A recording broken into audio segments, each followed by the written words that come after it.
بسم الله الرحمن الرحیم. عمران خان له زندان نه چغې وهي چې عاصم منیر یو ذهني ناروغ دی. وایي چې د عاصم منیر د اخلاقي زوال له امله د پاکستان اساسي قانون له منځه تللی، د پاکستان نظام له منځه تللی دی او پاکستاني وګړي له خپل بشري حقونو بې برخې دي. دا یې تازه کیسې او تازه خبرې دي.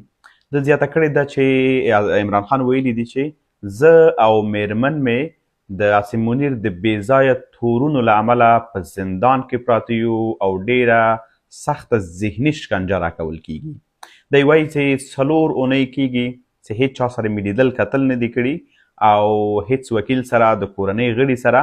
او دلته هم له نورې نړۍ نه زه ډېر بې برخې ساتل سوی یم، یعنې هېڅ اګاه نه یم چې دنیا کې څه روان دي. څو ورځې وړاندې هم د ده وکیلانو ویلي ول چې عمران خان ته په زندان کې اصلا هغه ډول اسانتیاوې نشته چې باید وي. وایي دی یو تیاره خونه کې ساتلی دی او شاوخوا په 24 ساعتونو کې 1 ساعت دی کولی سي چې تفریح واخلي، خو هغه هم داسې وخت کې تفریح ورکوي چې لمر نه وي. معنا داسې دی له لمره هم بې برخې کړی دی او تازه د خپله هم ویلي دي چې دی د نورې نړۍ نه بې برخې دی. په ټوله کې عمران خان وایي چې پاکستان اوسنی زوال چې له هرې برخې ده، که هغه د اقتصاد له برخې ده، که هغه د امنیت له برخې ده او که هغه د نړیوالو سره د ارتباط له برخې ده، دی وایي چې دا د عاصم منیر د اخلاقي زوال لاملونه دي چې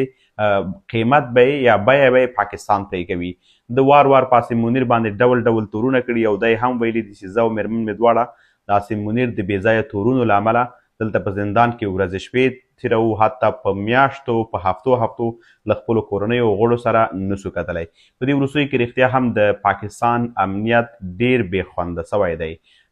بالخصوص په پښتونخوا کې د پلاو په بلوچستان کې امنیتي بیخي زیاتې سوي، ځکه هغه ډلې چې